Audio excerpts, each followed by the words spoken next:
Амен хайрлалаа. За энэ зүйлээ тодорхой хэлэхэд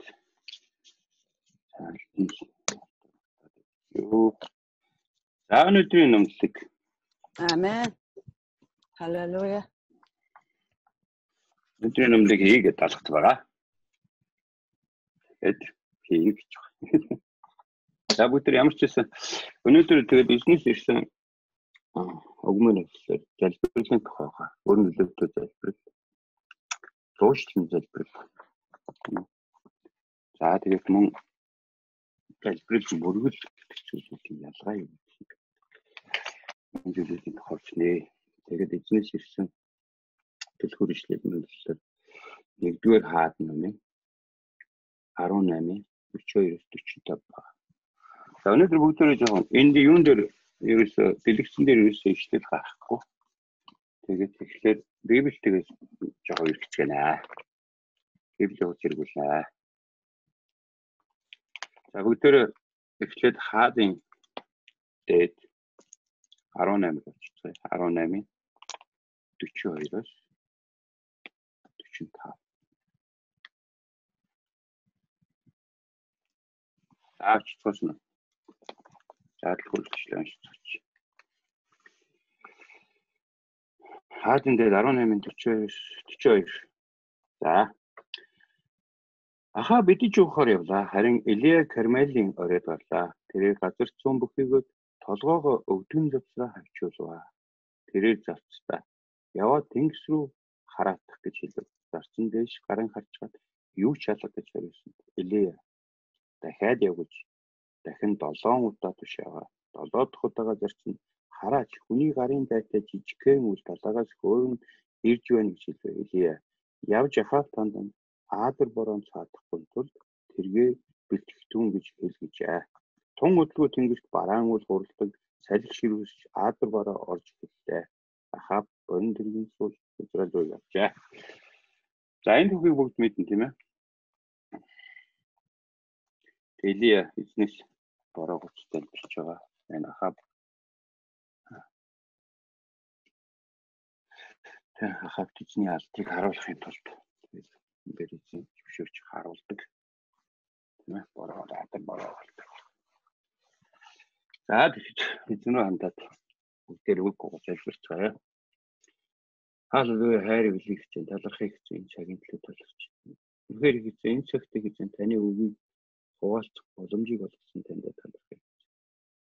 Тэгээд эзэн танаас хүсэмжлэн гойж энэ цагтаа өөр хариу сүнсээр бидэнтэй зүгөөж тэгэж танаас ирэх үгийг эзэн дамжуулахад эзэн та надад туслаач гэж хэлсэн. Хүн эзэн танаас ирэх үгийг дээр ойлгох мөргөн ухааны эзэн итгэж хандуулсан та. Халелуя эзэн та алдар ширх бүх алдар магтаалыг эзэн танд өргөж чинь.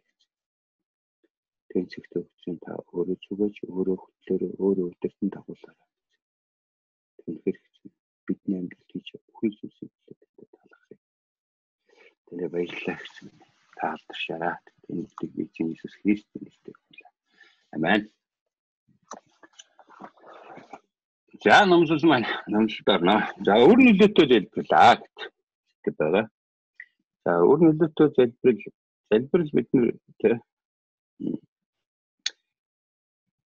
залбирал гэдэг нь ер нь юу вэ гэдэг зүйлийг эхлээд ярих хэрэгтэй бодож байна. За залбирал нь болохоор итгэгчдийн эзэнтэй харилцах олон тал харилцаа байдаг. Энийг хүн болгоо мэднэ тийм ээ. За залбиралыг маань залбирах гэхээс гадна тийм. За Бурхныг дуудах гэж Библиэд байдаг одоо тийм өөрөөр нэрлэдэг зүйлсүүдийн дуудыг гэж бодож байна. Нэгдүгээрт нь бол Бурхныг дуудах гэдэг юм байна. Энэ маань бас залбирал тийм ээ. За энэ тухай би юу яа? Ишлүүд хэлээд явчихна. Тэгээд тэмдэглээд авчаа заяа.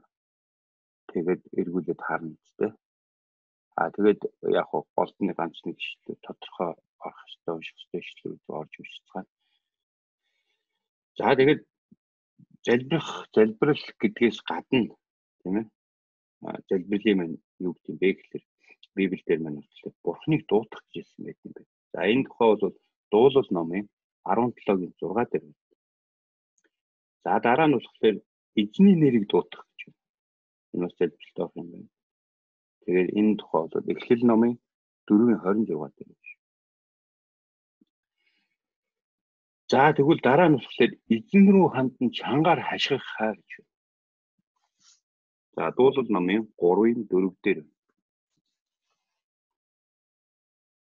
За мөн эзэн сэтгэлээ өгөх гэж нэрлэдэг юм байна. За дуулал номын 25:1 дээр байна. За эзнийг хайх тийм ээ. Залбирал байна. Эзнийг хайж байгаа нэг хэлбэр байх гэдэг. За тэгэхээр энэ тухай Исая номын 55:6 дээр биш.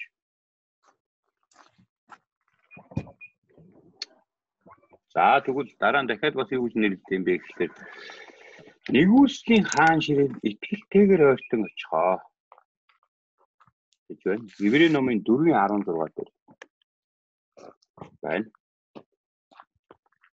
За түүний дараа дахиад Бурханд ойртон очих гэж байна. Нэрлэж байна. За энэ тухай Еврей номын 10:22 дээр. За энэ зэрэгээр залбирлын маань те төгсөлсөн байт юм байна. Энэ нэршлүүдээр те энэ хэлбэрүүдээр.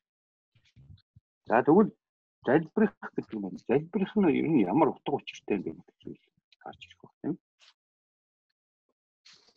За бурхан хүмүүс яагаад залбирах ёстой гэдгийг одоо тэг хэлсэн тодорхой одоо бидний шалтгаан одоо Библиэд байдаг. За энэний бол хамгийн эхний бөгөөд хамгийн чухал зүйл маань болохоор бурхан итгэгчтэй бурхан руу хандан тушаасан байдаг. На тамаар ихчээ микрофон онцрооч.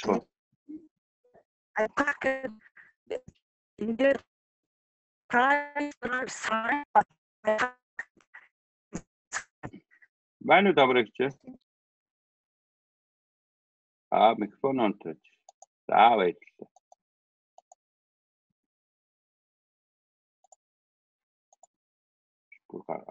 Бүр гараа явчих юм байна. Сүлжээ нь болохгүй юм биш үү? За. За тэгээ цаашаа явцгаая. За хамгийн ихнийх нь болохоор хамгийн чухал нь бурхан итгэгчдэд хандан залбирахыг тушаад гэж тийм ээ. Тушаасан байдаг. Энэ дээр болохоор юун дээр Библиэд байна. And I'm doing my too. Thank you. Have a good day. Stay safe. Yeah, we are blessed, right? Thank you. You are blessed. Байна уу? Тамаар ихчээ байна уу? Байна уу? Байна уу? Тамаар. Ben sorry. The microphone actually, please. Ben sorry. Тамаараа нэг жоохон хариуцлагатай байх гэж хичээгэж please гуйж байна. Ягаад гэвэл энэ номлолыг бичлэг хийгээд дараа нь танаас буцаага тавих гэж оролж байгаа. Дундуур нь ийм юмнууд орж ирэхээр үнэхээр аюу хэцүү юм тийм ээ. Жоохон анхааралтай байхыг хичээг. Баярлалаа. За. За залбирахын учир утгаа. За эхнээс нь явъя. Залбирахын учир тийм ээ. За хамгийн чухал нэгдүгээр зүйл маань болохоор бурхан итгэгчдэд залбирахыг тушаадаг. За энэ тухай за зөндөө газрууд би Библиэд дүүрэн байгаа тийм ээ. За тэгэхээр энэ тухай дуулал номын зохиогчд тийм дурдсан байт юм байна. Эсвэлжүүлэгчдээр байна. Элчнэр дээр байна. Мөн тэгээд эзэн Иесус өөрийн амаараа хэлсэн тушаасан байдаг байна. Тийм тушаалуудыг өгчээ.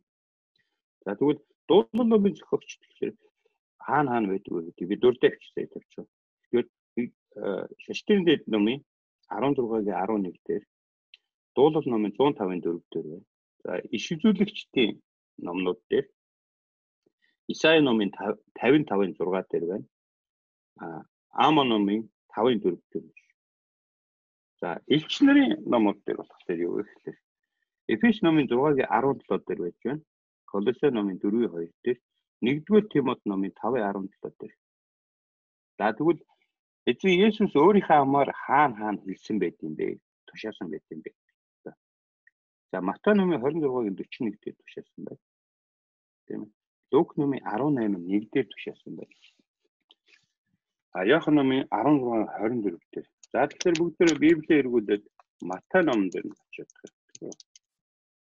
Яг юу гэж тушаасан байт бэ гэж хараадах. Эзэн маань. За Матай номын 26-гийн 41 рүү очиё. За Библийг эргүүлчихээ. За Матайгийн 26-гийн 41. За эзэн өөрийнхөө амаар хэлсэн байх Петр танд тэ. Соригдохгүй шүү. Тэмээ. Соригдохгүй тул сэргийгүй залбир сүнс хүсэж байна. Харин махан би сул дорой юм гэвэ. Эзэн өөрийнхөө амаар тушаасан байна тэ. Соригдохгүй тул сэргийгүй залбир гэж тушаасан байна. За ингэж тушаасан байт юм байна. За тэгвэл бурхан биднэртээ яагаад ингэ биднэрт тушааж байгаа юм бэ гэхээр бурхан биднэртээ нөхөрлөхийг хүсдэг байна. Тэгээд мөн залбирлаар харилцаагаа бид хадгалж чаднаа эзэнтэй. Өөр арга зам бол байхгүй. Зөвхөн залбирлаар эзэнтэй харилцааг хадгалж чадна. Мөн залбирлаар эзэнтэй нөхөрлж чадна. Эзэнтэй ойртноо. За хоёрдугаарт нь тэгвэл за бурхны ивэл хүч чадал амлсан зүйлийг нь хүлээн авахд залбир нь нэн чухал холбоос болж өгдөг. Тийм үү эзэнтэй бидний залбирлаар дамжуулаад эзэнтэй одоо эзнээс хүсэж байгаа зүйл авах нь шүү дээ. Эзний ивэлийг авах нь тийм ээ. Эзний хүч чадлыг авах нь. Мөн амлсан зүйлсийг эзэн Библиэлд биднэрт өгнө гэд амласан байгаа зүйлсийг авахын тулд бид эзэнтэй байнга залбирлаа. Харьцах нь энэ маш чухал холбоос болж өгдөг. Залбирал бол ерөөсөө эзэнтэй харьцах бидний хамгийн гол түлхүүр. За энэ зарчмыг Библийн олон юм дээр багслаг жишээгээр харуулсан байна. За жишээлх юм бол Иесус өөрийнхөө дагалдагч нарт хандаад за хэрв цөхрөлтгүй гуйж ирж хай Тэнгэрлэг эцгийнхээ хаалгыг тогших аваас ариун сүнсийг хүлээн авах болно хэмээн амласан. Лук номын 11-5-13 дээр байна. За Лук ном руу нэвчдэг. 5-11. Лук номын 5-11.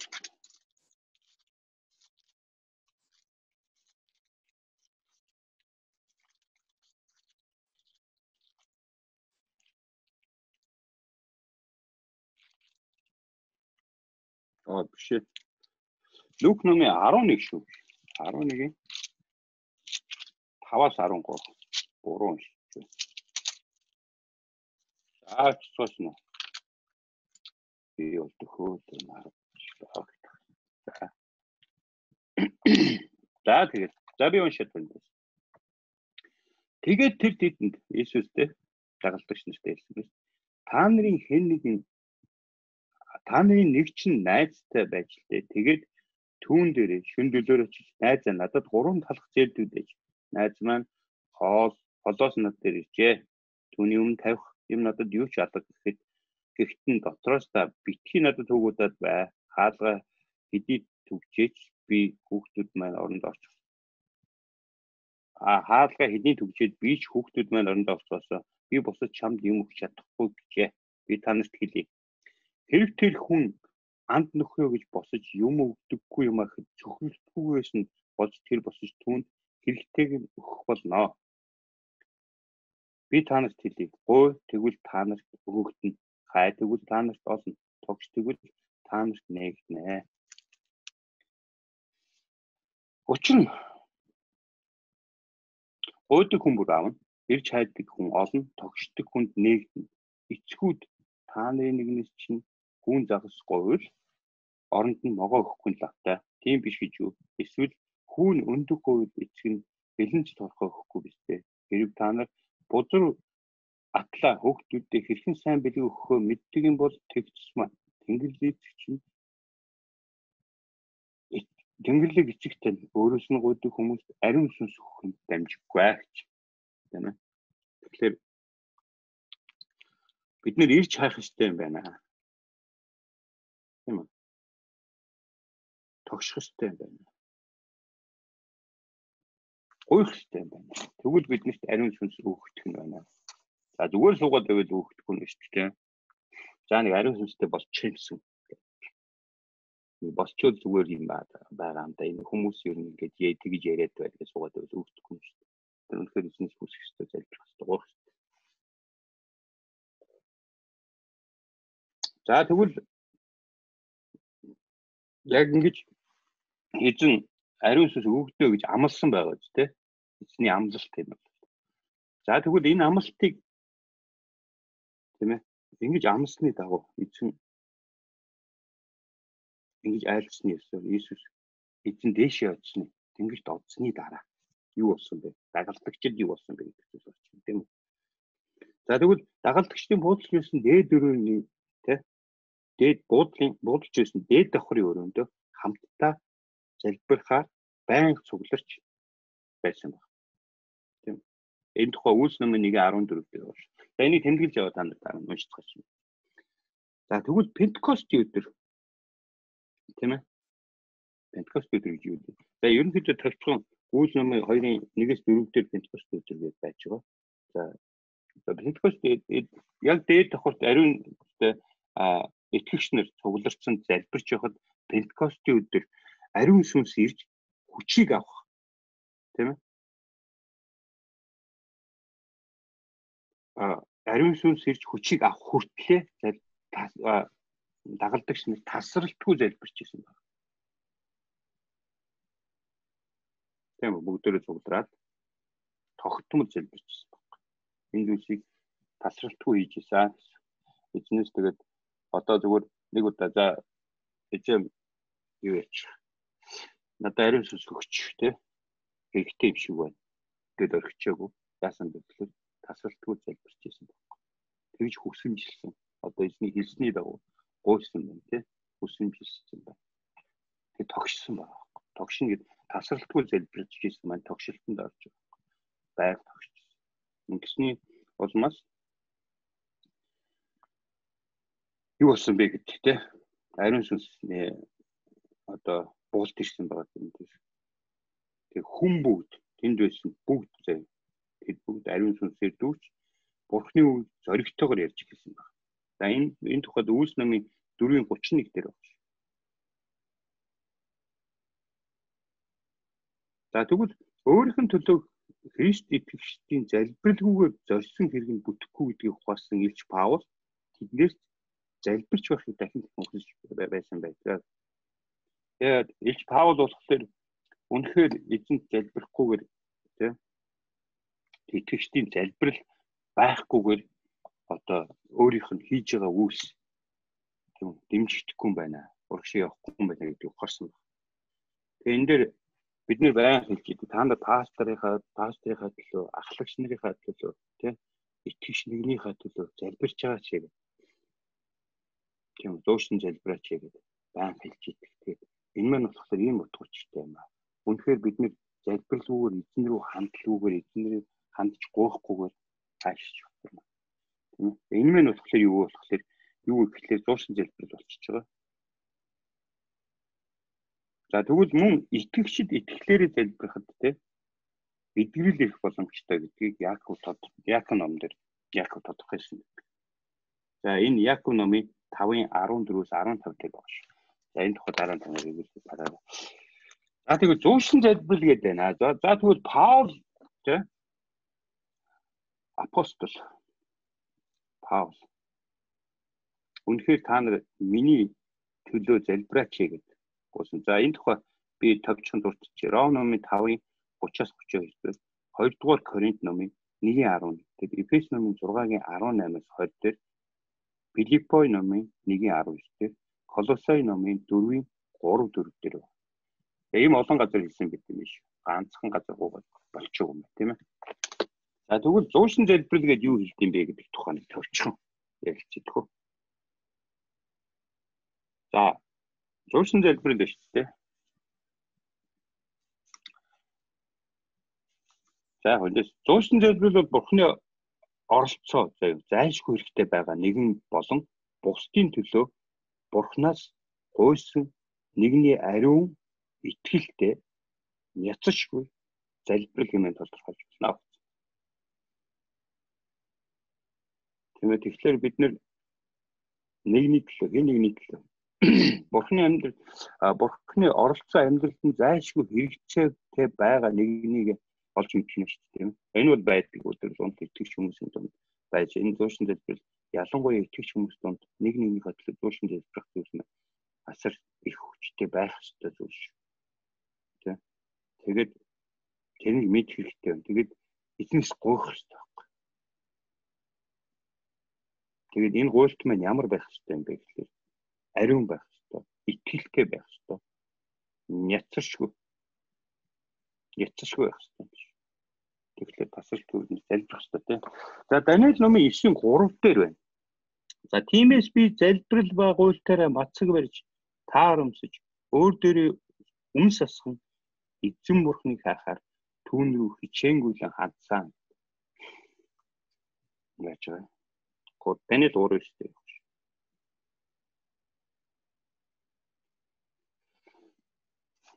За Библиэд Христ болон ариун сүнсний мөн хуучин ба шинэ гэрээний бурханлаг олон эрэгтэй эмэгтэй хүний зуушин залбирын тухай тэмдэглэсэн байдаг. За зуушин залбирын тухай Библиэлд бол битүү байдаг тийм. Тэр бүгдээрээ л мэднэ. Хэн нэгний төлөө гуйж байгаа, бусдын төлөө гуйж байгаа, за бороо хороо боруулахыг гуйж байгаа гэдэг энэ хүн байна. Дандаа зуушин залбирал болдог. За ийм байна тийм үү. За тэгвэл за Христ ба ариун сүнсний зуушин залбирал энэ тухай юу энэ одоо юу гэсэн юм бэ гэдэг юм жоохон тайлбарлаад ярьдаг. За Иесус шинэ гэрэн дээр тийм ээ. Иесус дэлхий дээр ажиллаа хийх үедээ тэрээр алдагдсныг хайн аврахаар 9 нэгнийхээ төлөө залбирдаг байлаа. За тэгвэл энэ тухай Лук номын 19:10 дээр биш. За мөн тэр Иерусалим хотын төлөө гашуудан уйлж байсан. Энэ эзний хийжсэн үйлсүүд байна тийм ээ. Тэр шав нарийнхаа төлөө хувьчлан болоод бүгдийнхэн төлөө залбирч байсан. Бүр түүнийг загалмаа дээр өлгөж байхад ч хүртэл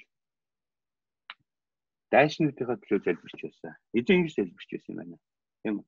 Тэгэхээр эзэн зуушин залбирлыг хийжсэн байна шүү дээ. Тийм ээ. За тэгвэл нэгдүгürt нь эзэн ингэж залбирч байсан. Хоёрдугаарт нь за Христийн одоогийн ажлын нэг тал нь Бурхны сэнтийн өмнө бидний төлөө зуушин залбирах явлаа. Тэгээд эзэн зөвхөн газар дээр байхдаа залбираад болчих юм уу гэхээр үгүй байхгүй. Тэгээд Бурхны Иесус Бурхны баруун талын сэнтийг тийм бидний төлөө мөн зуушин залбирсаа л байгаа. Энэ тухай заяа Ром номын 8:34 дээр, Еврей номын 7:25 дээр, мөн 9:24 дээр байгаа. За энийг танд харж байна. За тэгвэл Иохан Иесусыг юу гэсэн мэт юм бэ? Эцгийнхээ өмнө бид өмгөөлөгчтэй бөгөөд тэр бол зөвхт Иесус Христ гэмээр нэрлсэн байдаг. 1-р Иохан номын 2:1 дээр байна. За тэгвэл Бурхны өмнө бид нэр те өмгөөлөгчтэй юм байна. Тийм. Тэгэхээр итгэгч болсны хувьд юу гэж бодох юм бэ гэхээр Иесус бидний өмнөөс зуушин залбирч байгаа. Газар дээр байхдаа залбирч байсан, одоод залбирч байгаа. Тэгвэл эзнийг биднэрт ямар тушаал өгсөн байт юм бэ гэхээр тийм. Иесус шиг бай. Эзэн шиг бай. Тэгэхээр дагалдагчлуулсан бидний хувьд яах ёстой бэ гэхээр зуушин залбирах л ёстой. Энэ бидний үүрэг байна. За тэгвэл за бидний авралт амин чухал байдаг зүйл бол Христийн зуршлал. Мэдээж тийм ээ Христ зурсан залбирч байгаараа энэ бол бидний аврал хөрх гол түлхүүр байгаа шүү дээ. За түүний зурсан залбирлаа дамжуулан бидэнд ирдэг түүний нэгүсэл өршөөл тусламжгүйгээр бид Бурханаас холдон нүглийн боолчлол дахин орох байсан. Тэгэхээр эзэн бидний төлөө зурсан залбирдгүүл байсан бол тий бид нэр хаана амьдарч байгаа вэ? Нүгэлт ертөнд амьдарч байна тийм үү? Үнэхээр эзний зурсан залбирал байх бол бид нэр эргээл хог шахах. Тийм эргээл нүгэлтийг отолдох юм биш. Энэ зүйлээс эзэн залбирч идэг болохоор бид нэр аврагч идэг. Тэгээд энэ зөвхөн нэг талын залбирал байх хэрэгтэй юм уу? Хоёр талын залбирал байх хэрэгтэй юм уу гэдгийг итгэгчдэр бид нэр бодох хэрэгтэй. Тийм үү? Тэгээд эзэнтэй харилцаанд орох хэрэгтэй юм байна. За тэгвэл 3 дугаарт нь ариун сүнс бас зурсан залбирдаг гэж. Залбиралд оролцдог ариун сүнс. За яаж оролцдог юм бэ гэхээр за Паул энэхүү бичжээ. Үүнчлэн мөн сүнс бидний сул дорой байдалд тусалдаг. Учир нь яаж залбирах ёстойгоо бид мэддэгвэ. Харин сүнс өөрөө үгээр илэрхийлшгүйгээр яолон байж бидний төлөө зуучлан гуйдгаа гэдэг. Ром номын 8:26 дээр байна. За тэгвэл итгэгч хүмүүс сүнсээр дамжуулан ариун сүнс Бурхны хүслийн дагуу зуучлан гуйдаг ажээ. За Ром номын 8:27-оор үзээрэй заяа. За үргэлжлүүлээд уншъя. За тэгэхээр итгэгч хүний төлөө Христ тэнгэрт зуучлан гуйдаг. Сүнс итгэгчдийн дотор дэлхий дээр зуучлан гуйдаг байна. Яа. За Есүс Бурхны эцгийнхаа баруун сэнтийг заларсан тийм ээ. Тэр сэнти дээрээс бидний төлөө зуучлан гуйдаг. Мөн дэлхий дээр ариун сүнс бидний төлөө зуучлан гуйдаг. Ариун сүнс тийм ээ. Цаг юм. Үгээр илэрхийлшгүйгээр тийм гашуудан гуйдаг гэдэг байдаг штеп Библиэлд. За тэгвэл. За эзний хувьд юм бэ. Христ болон ариун сүнс ингэж зөөжсөн залбирт юм байна. За тэгвэл Христ хүний хувьд заяа. Христ хүний зөөжсөн залбирал гэж юу байх вэ? Ямар байх вэ? Жоох яа. За Библиэд итгэгчдийн зөөжсөн залбирлын талаар олонтоо өгүүлсэн. Библиэд итгэгчдийн зөөжсөн залбирлын талаар олонтоо өгүүлсэн байдаг. За байдаг те.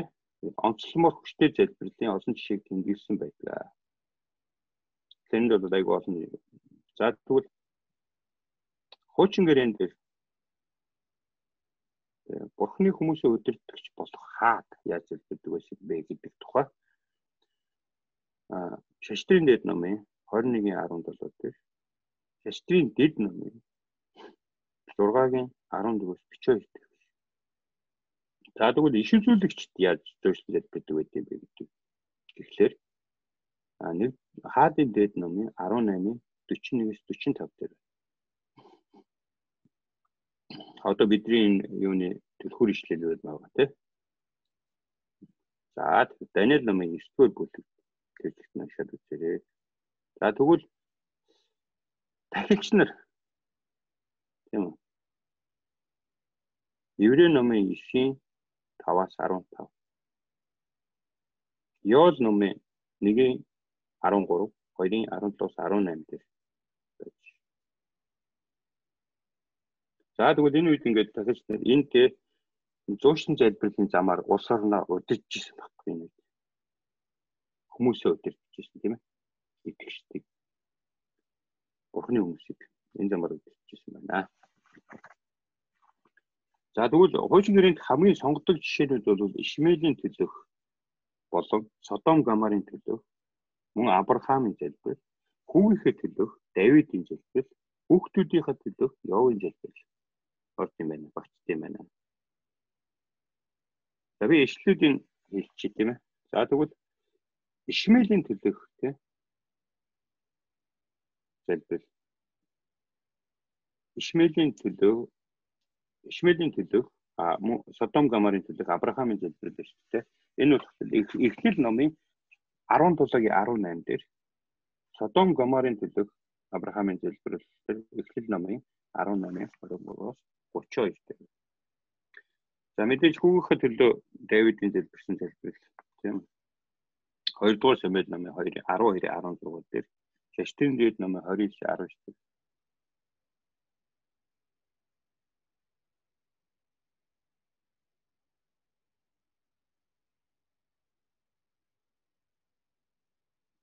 За хүүхдүүдийнхээ төлөө Явын залбирал мэдээж Яв ном дээр байгаа тийм ээ. Яв номын 1:5 дээр. За тэгвэл Мосегийн амьдралаас бид хуучин гэрээний зуучлан залбирлын тухай хамгийн дээд жишээг харж байна. Хэдэн тохиолдолд Бурхан өөрөө Мосед хандан хийх гэж байгаа үйлдэлийнхаа талаар хэлсэн байхад ч хүртэл тэрээр Бурханаас тунхагласан хүслээ өөрчлөхийг нь хичээнгүлэн гуйн залбирч байлаа. За Мосед Бурханаас шийдвэр өөрчлөлт гуйн залбирдаг гэсэн зурчилж тийм. Тэр итгэгч хүний хүсэл гэдэг Бурханд ямар чухал болохыг бас энд харуулж өгч байгаа тийм дагалдагч хүний. Тэгээ Бурхан биднэрт энэгээр бас давхар Бурхан биднэрт бидрийг одоо ямарваа нэгэн одоо барьцаалах ч юм уу дарамтлах ч юм уу тийм зүйл байлгадгүй маа. За тэгвэл шинэ гэрээр рүү оръё тийм үү. За шинэ гэрээнд хуучин гэрээн дээр бичигдснээсээ тийм үү олон зуршлын залбирлын тухай өгүүлсэн. За эцэгчүүд болон бусад хүмүүс Иесусээс хайрладаг хүмүүсийн төлөө хэрхэн гуйж байсан тухай тэмдэглэсэн байдаг. За эцэгчүүд Иесусээс өвчтөө хүүхдээ эдгэхийг гуйж байсан байна. За хэдий эцэгчүүд Иесусээс хүүхдүүдийнхээ ерөөхийг гуйж байсан байна. За нэгэн хүн зарцыгаа эдгэж өгөхийг гуйж байсан байна. Мөн Яаков, Йохан нарын их хөвгүүдийнхээ өмнөөс Иесусээс гуйсан байдаг тийм. Баруун зүүн гартаас болгож өгөөч гэж гуйсан байдаг шүү тийм. За шинэ гэрээний чуулган хэд хэдэн хүмүүсийн өмнөөс олондоо зуршлан гуйсан байдаг. Тухайлбал Иерусалимийн чуулган Петрийг шоронгоос судлагдахын төлөө залбирахаар цуглан залбирч гуйсан. Энд Үүс номын 12:5 12 дээр байна. Энэний дараа юу болсон гэдэг бид бүгдээ мэдэн шүү дээ. Судлагдсан. За Антиох дахь чуулган Барнаб, Паул нарын ажил амжилтын төлөө залбирчин гуйдаг. За энэ дээр амжилттай зүйлсүүлдэг те. Үүс номын 13:3 дээр байна. За Яков чуулганыхаа ахлагч нарын өвчтөө хүмүүсийн төлөө залбир. Мөн бүх итгэгчдийг бие биенийхээ төлөө залбир хэмээн тодорхойгоор хэлсэн байдаг. За энэ тухай зэ Яаков номын 5:14 дээр тийм үү? Ахлагч нарыг өвчтөө хүмүүсийн төлөө залбир. Яаков ном болохоор одоо дагалдагч нарт зориулсан бичигдсэн ном байна шүү дээ тийм ээ. Тэг Яаков номын 5:14 дээр байна. За мөн бие биенийхээ төлөө залбир гэдэг Яаков номын 5:16 дээр мөн Еврей номын 13:18-19 дээр байна. За энэ тухай бүр тодорхойгоор хэлээд өгсөн байна. За Паул үүнээс нэг агуулгын урагшилсан бөгөөд тэрхүү залбирууд нь бүх хүний төлөө байхыг хүссэн байдаг. За 1-р Тимот номын 2:1-3 дээр байна шүү тухай. За тэгвэл дараа нь Илч Паул онцгойлон өгүүлэгдэх ёстой хүний нэг тийм үү. Тэрээр олон загталтаа янз бүрийн чуулганууд болон хүмүүсийн төлөө залбирлынхаа тухай өгүүлсэн байдаг. За энэ зөндөө жишээ байна. Ром номын 1:9-10 дээр 2-р Коринт 13:7, Филиппой номын 1:4-11 дээр, Колосай номын 1:3 дээр, 1:3-9-12 дээр, 1-р Тесалоник номын 1:2-3 дээр, 2-р Тесалоник номын 1:11-12 дээр гихчээ зөндөө байна.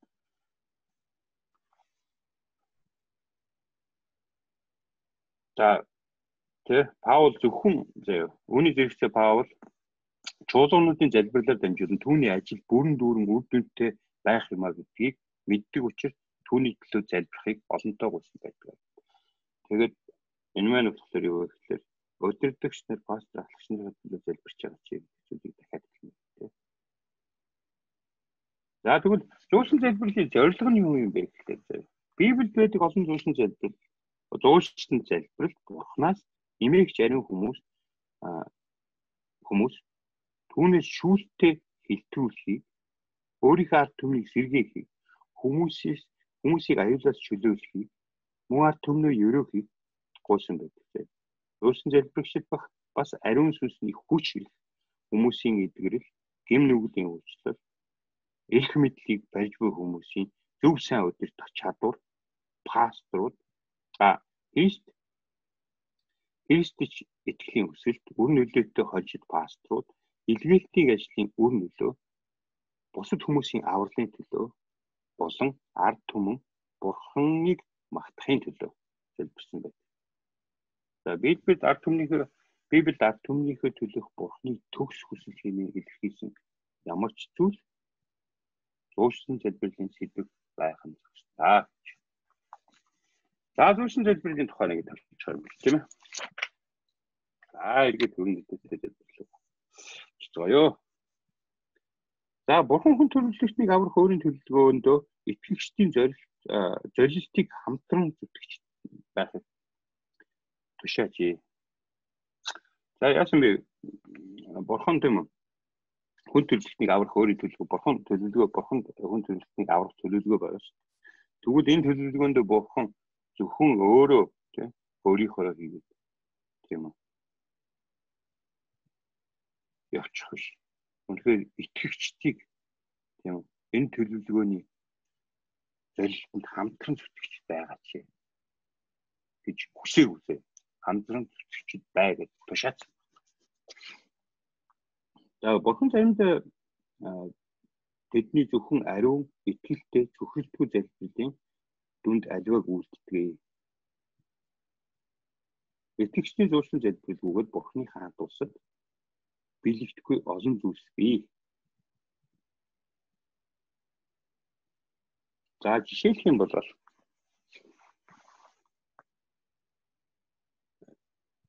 энэ ямар тохиолдолд байдаг юм болоо гэдгийг хэлж байгаа. Тийм ээ бурхан сайн мэдээний ургас хураалтад ашиглаж дэлхийг хүсдэгч түүний хүмүүсийн залбирлаар энэхүү туйлын зорилт биелэгдэнэ гэж Христ сургажээ. Тиймээс ургацын эзнээс ургацтай ажилтныг явуулахыг залбирэн гуйцгаа гэж Матай 8:9-38 дээр хэлсэн байна. Тийм үү? За энэ маань болохоор энэ залбирал шүү дээ. Одоо би сайн санахгүй байна. Ямар ч үсэн 3 жил хүртэл залбирч байгаа хөтэй нэг. 3 жил, баг 4 жил болчихж байгаа юм болов. Одоо нөгөө Озийн нэг сургууль дээр ажиллаж шүү дээ. Тэгээд тэрнээс их залбирсан байхгүй. За энэ яагаад энэ залбирал хийх юм бэ гэдэг. Тэгэхээр энэ юу яасан юм бэ? Матай 9:38 те энэ эзний залбирын гуйцгаа гэдэг энэ тушаал байхгүй. Тэгээд би яасан бэ гэхээр юун дээр утсан дээр сэрүүлэг тавьчих. 9 цаг 38 минутанд сэрүүлэг тавиад тэгээд сэрүүлэг дуурах болгонд яг энэ тушаал байна шүү дээ. Энэний дагуу би залбирдаг байхгүй. Тийм. Эзэн ургац үнэхээр ариун байна. Та ургацыг хураа ажилтыг явуулж өгөөч. Эзнээс гуйдаг байгаа. За тэгээд энэ 3 жил, баг 4 жил болох ч байгаа. Тэгээ өдөр болгон тийм. Тэгээ усны сэрүүлэг дуурах залбирчдаг. Тэгээд энэ залбирлын айгүй үр дүнтэй байдаг тийм. За энэ дараа нь ярина. За тэгвэл зөвхөн бурхны хүмүүсийн чин сэтгэлийн залбирлаар хаанчлалын төлөөх бурхны хүч чадал гарч ирж зорилгоо биелүүлдэг. Харин залбирахгүй бол өөртөө хувийн хувьд цуглаа маань Христийн бие болохын хувьд үнэн хэрэгтэй бид бурхны зорилтын зорилго биелэгдэхэд саад байж болох юм шүү. Тийм үү? За тэгэхээр бидний залбирал маань маш чухал юм байна. За тэгвэл өр нөлөөтэй залбирал гэдэг сэдв байна тийм ээ. Өр нөлөөтэй залбиралд шаардлагатай зүйлс гэж юу гэдэг юм бэ гэдэг тухайд тавьчих үзчихээ. За тэгвэл бидний залбирал өр нөлөөтэй байхад тулд хэд хэдэн нөхцөл хангагдсан байна. Нэгдүгээрт бидний залбирал чин сэтгэлийн жинхэнэ итгэл байхгүй бол хариу ирэхгүй. За тэгвэл энэ тухай Иесус юу гэж хэлсэн байт юм бэ? Марк 11:24 дээр Та нар юуны төлөө залбирч гуйж байна? Түүнийг авсан гэдэгтээ итгэхтүү. Тэгвэл тэр чинь ёсоор болно гэж тодорхойлсон юм. Энд бол одоо тийм тэр нуусан мессежээс тийм юу ч байхгүй шүү дээ. Ил байж байгаа. Тийм. Ямар ч хүн уншаад шууд ойлгох юм. Та нар юуны төлөө залбирч гуйж байна? Түүнийг авсан гэдэгтээ итгэхтүү гэж болоо. Тэгвэл тэр чинь ёсоор болно. Итгэлээр залбирна гэдэг зүйл. За тэрээр муу сүнс шүглсэн хүүгийн эцэг тандан итгэлтэй хүнд бүх юм боломжтой гэж хэлсэн байдаг тийм үү? Марк ном 9:23 дээр байна.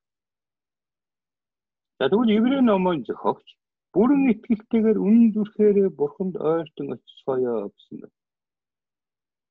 Еврей номын 10:22 дээр байна. За тэгвэл Яаков ямар ч хэрэгэлзээгүйгээр итгэлээрээ гуй гэдэг. Яаков номын 1:6 мөн 5:15 дээр бидэнд өрөөлсөн байна тийм үү? Энэ ихтэй өрөөлөл байгаа шүү дээ. За тэгвэл хоёрдугаар Зуучлан Есүсийн нэрээр залбирх ёстой. Есүс энэ зарчмыг өөрөө хэлэхдээ та нар миний нэрээр юу ч гуйсан эцэг хүүгээрээ алдаршуулгадахын тулд би түүнийг хийнэ. Гэвч та нар миний нэрээр юу ч надаас гуйвал би түүнийг чинь хийнэ. Яохан номын 14:13-14 дээр хэлсэн байна тийм үү? За тэгвэл бидний залбиралд эзний болтгал хүсэл ба чанарт нийцсэн байх ёстой. За энэ тухай Яохан номын 14:13 дээр. За 3-р тэгвэл түүний дараа тэр Бурхны төгс хүслийн дагуу залбирвал аливаа залбиралд өөр нөлөөтэй байх болно. За 1-р Яохан номын 5:14 дээр хэрэг бид түүний хүслийн дагуу юу ч гуйвал тэр биднийг сонсдог гэдэг нь түүний өмнө бидэнд байгаа итгэл зориг юм аа. За тэгвэл Есүс бидэнд харуулсан нэг залбирлын жишээ. Тэ? Эзний залбирал. Хүсэл тань тэнгис шигээр газар дээр биелэгдэх болтгоо гэсэн үүний баталдаг зай. За Матай 6:10 дээр байгаа тийм ээ. Эзний хүсэл. Эзний залбирал тийм ээ.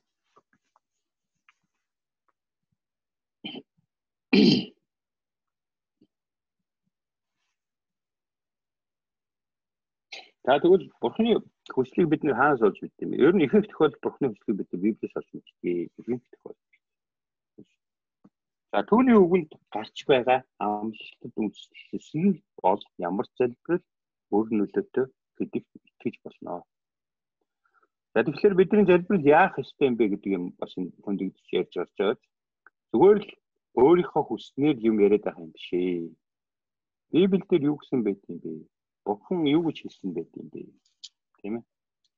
Тэгээ нэг зүгээр Бурханы үгийг барьж залбираач тий. Билийн хэлээд өгсөн байгаа юм чинь тэрийг далимдуулаад ашиглаад авах чигээ. юм учраас хэлж байгаа байдаг тий. Үндэ бол Бурхан тэг гэдэг байгаа байхгүй бид. Та нар миний үгэн дээр үндэслэж залбирлаач. Тэгэх юм бол энэ чинь биелэгдэнэ гэдэг. Тэгвэл үндэ бол Бурхан бидний бүх хүслийг биелүүлж өгнө та нар гоо тий. Хоёр болон гуруулаад нийлээд надаас гоо тэгвэл би таны хүслийг хүснэ чи би биелүүлж өгнө гэсэн байна. Тэгэхээр тэнд Бурхан яг одоо биелүүлж өгөхгүй гэж юм бол тэрээс байхгүй. Үнэндээ бол бидний зүрх сэтгэлийн хандлага тийм ээ. Бурханы хүсэл энэ нийцж чинь гэдэг дээр л бүх зүйл Бурханы төлөвлөгөөний дагуу аливаа зүйлийг бид хойд сурах нь маш их чухал байгаа. За ах.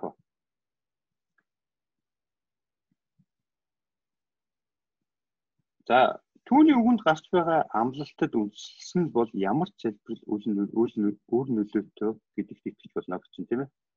За эзний иш үзүүлгийг үзүүлгийн үг Елиад ирсэн байгаа тийм. Ирсэн учраас Израилийн бурхан залбирал нь гал ба бороогоор хариулсан. Залбиралд нь гал ба бороогоор хариулсан байгаа тийм ээ. Елиагийн. Хаадын Дээд номын 18:1 дээр байна. За энэ яг эзэн гал Елиа эзэн гал ба бороогоор хариулна гэдгийг мэдж байсан ба харь үндэстний бурхны дотор Израилийн эзэн бурхнаас илүү хүчрхэг энэ зэрэгч нэгэн ч үгүйд бүрэн итгэлтэй байсан. Тэгвэл энэ залбирал нь бийсэн тийм үү? За нөгөө талаар бурхны хүслийг чин сэтгэлээсээ ирж хайх үед юу хүсэж байгаа нь тодорхой болох бөгөөд ийхүү ямар нэгэн асуудал түүний хүслийг мэдсэн л бол бурхан хариулна гэж итгэлт гэж залбирч болно. Энэ тухай Иохан номын 5:14 гэж. Нэгдүгээр Иохан номын 5:14. За бүгдээ нэгдүгээр Иохан номын 5:14 гэж энийг гэж хараад.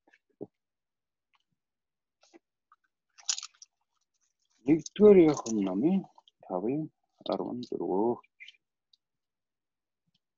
За тэгвэл энэ дээр юу гэж хэлсэн байт юм бэ гэхээр бид түүний хүслийн дагуу юу ч гуйсан тэр биднийг сонсдог гэдэг нь түүний өмнө бидэнд байгаа итгэл зориг юм аа.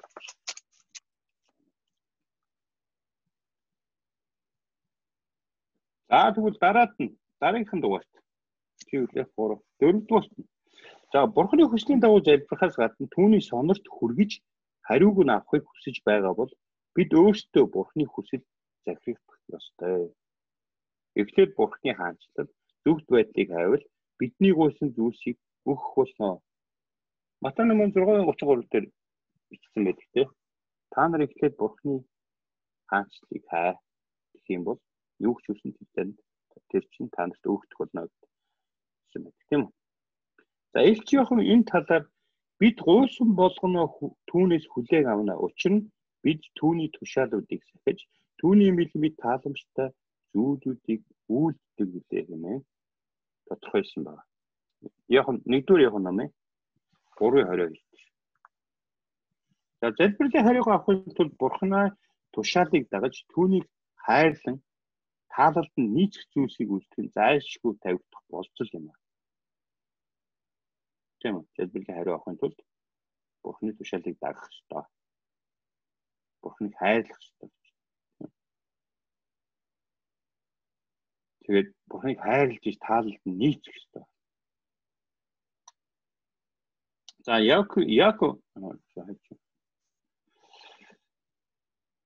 За Яаковын зөвхт хүний залбирал нь үйл нөлөөтэй гэж бичсэнийг зөв хүнээр Христэд итгэхлээр зөвхт болж иш үзүүлэгч Елиа шиг бурхнаас имээ дуулууртай зөв шударга амьдарч буй хүний хэлсэн. За Яков номын 5:16-18 тийм. Мөн дуулал номын 34:11-13. Энэ Илиагийн тухай. Ийм санаа аль урд хуучин гэрээнд гарч байсан. Моше бурхантай тогтоосон харилцаанд тун дуулууртай үнэнч байсан учраас Израильчүүдийн төлөөх залбирал нь үр нөлөөтэй байсан гэж бурхан тодорхойлсон байдаг. Эвтээс гарсан номын 33:17 тийм. Харин үүний эсрэг амьдралдаа үлддэг нүглээ хадгалвал үүний эсрэг амьдралдаа үлддэг нүглээ хадгалвал эзэн бидний залбирлыг сонсохгүй гэдгийг дуулал номын зохиогч хэлжээ. За дуулал 66-гийн 18 дээр мөн Яков номын 4:3 дээр энэ тухай уншиж байна тийм ээ. За иймэрхүү хандлагаас болж хуурамч шүтэж хөтгөгчд ба бузар Израильчүүдийн залбирал эзний сонорт хүрээгүй юм аа. Исая номын 1:15-ыг харж байна. Харин бурхны хүмүүс гэмшиж бузар муу замаас эргэх аваад эзэн дахин тэднийг сонсож нүглийг нь уучлан газар нутгийг эдгэх болно гэж амласан билээ. За энэ тухай Шаштрын дэд номын 7:14 дээр мөн 6-гийн 36-39 дээр Лук номын 8:14 дээр байна. За мөн эвлэлийн өдөр Израильчүүдийн нүглийн уучлалын төлөө үйлчлэн тэрүүн тахилчдын залбирал өөрийнх нь нүгэлт байдлаас болж эзний сонорт хүрээүүдийг бас анхаарах хэрэгтэй. За тэгвэл 5 дугаарт нь эцэст нь залбирлаа үр нөлөөтэй байлгыг бид цөхрөлтгүй залбирах ёстой. Энэ бол нэгэн билэгсэн эмэгтэй цөхрөлтгүй гуйж байгаа тухай гадаг сургаалт зөвлөлийн гол санаа.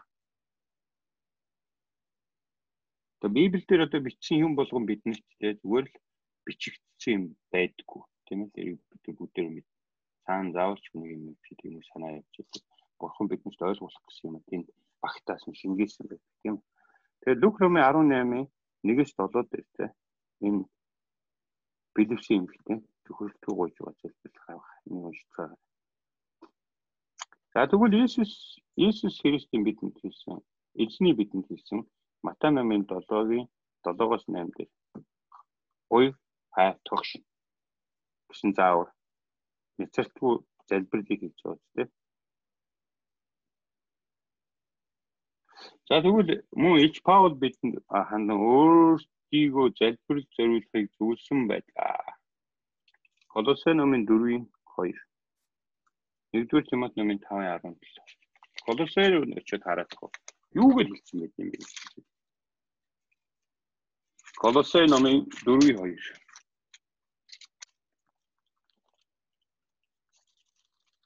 Би ингээд уулын ингээд Библи эргүүлүүлээд их юу ямар байгаа байхгүй. Явмаар байгаа байхгүй тийм. Гэхдээ цагийн хувьд тэмдгүй. Библи эргүүлээд ингээд ахлаар бид нар ерөнхийдөө ямар ном хаана байдг вэ гэдгийг бас нэг жоохон гадардаг болчихсон тийм. 4-3. За эндээс дууд. Бас бидний төлөө залбирахдаа үгэн зориулсан хаалгыг Бурхан нээн өгч Христийн нууцаар биднийг яриулаасаа гэж богдсон. Би түүний төлөө хоригдсон билээ. За тэгэхээр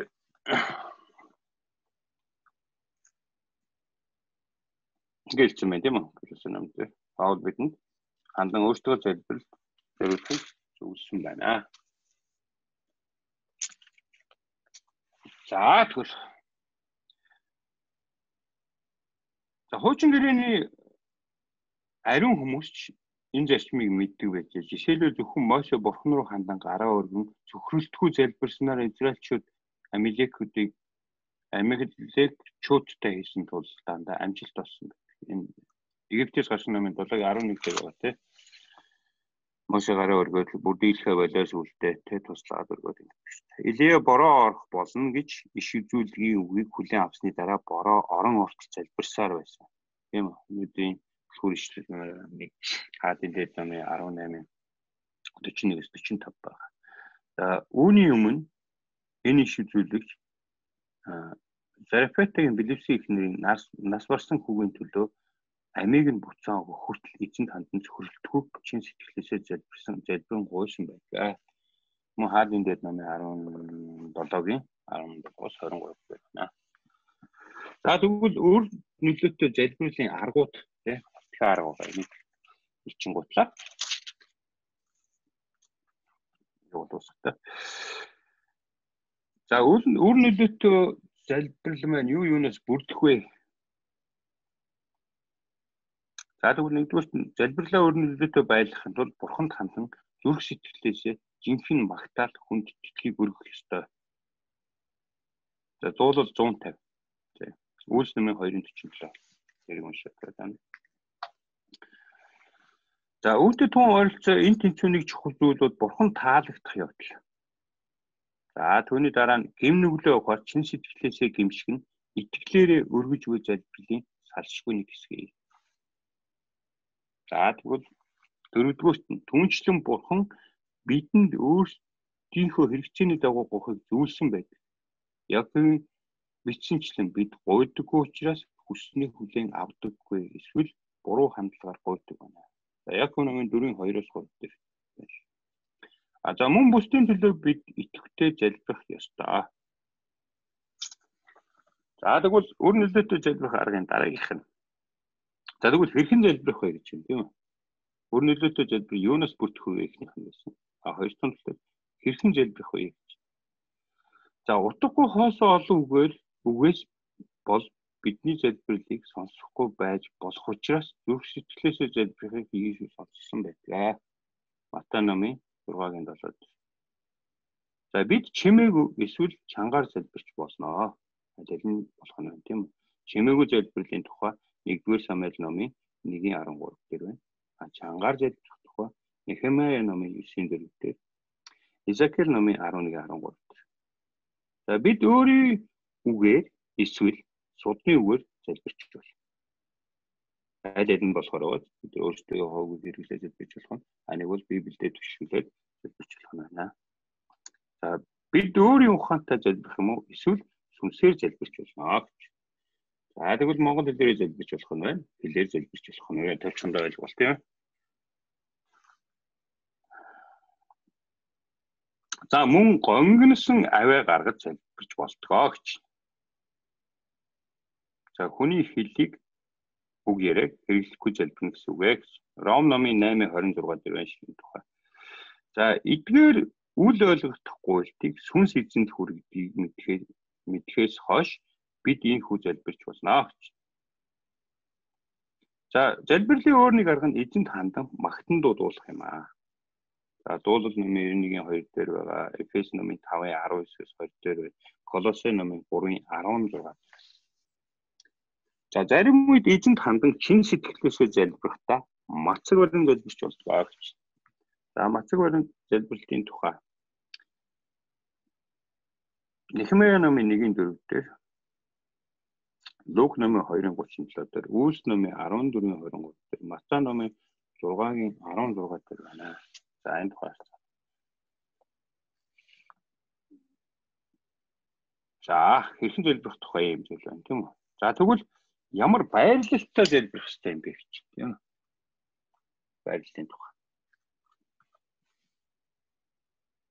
За тэгвэл Библиэд зогсож, сууж, өвдөг сүгдэж, орон дээрээ хэвтэж, газар бүхийж, газар хэвтэж, тэнгэрүүд гараа өргөж залбирч байсныг тэмдэглэжээ гэж. За энэ бүхэн тэмдэглэсэн мэт юм шиг. Зогсож залбирсан байна тийм үү? Эдгээр Хаадын Дээд номын 8:22. Нехемия номын 9:4-5 дээр зогсож залбирх тухай. За сууж залбирх тухай. Нэгдүгээр Шаштрын Дээд номын 17:16, Лук номын 10:13 дээр. За өвдөг сүгдэж залбирлын тухай. Үйлс номын 20:36. За орон дээрээ хэвтэж залбирх тухай. Дуулал номын 63:6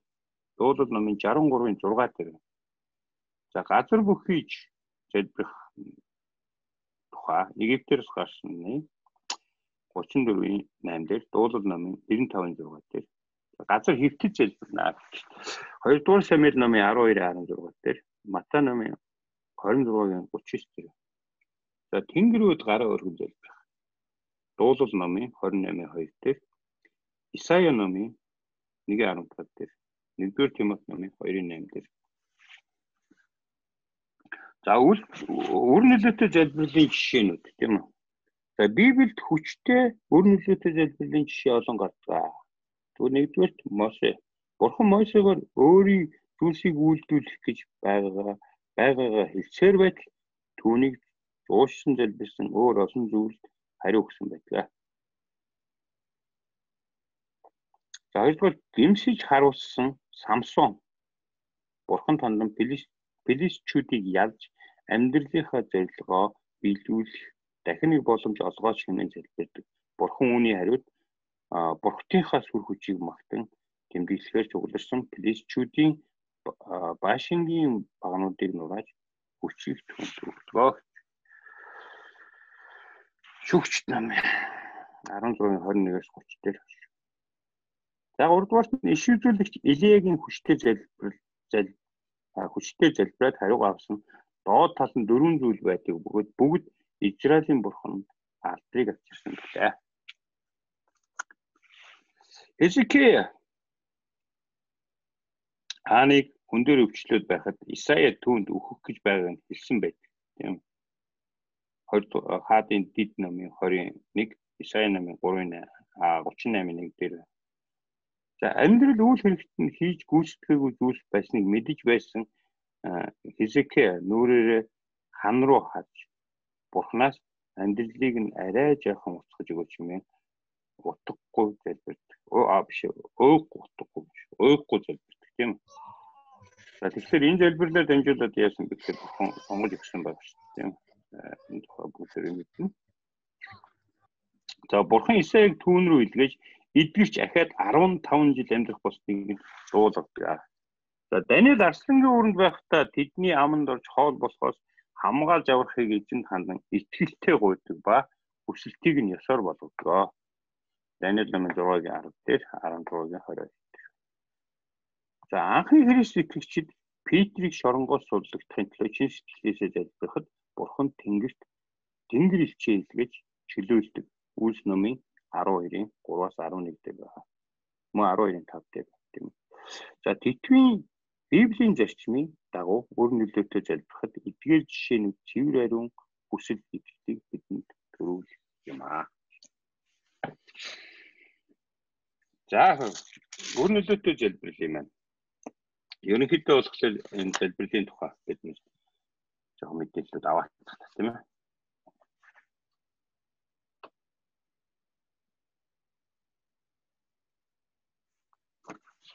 За тэгвэл өнөөдрийнхөө номлыг тусгай. Тэгж нь хандаад залбирцгаая бүгдөө.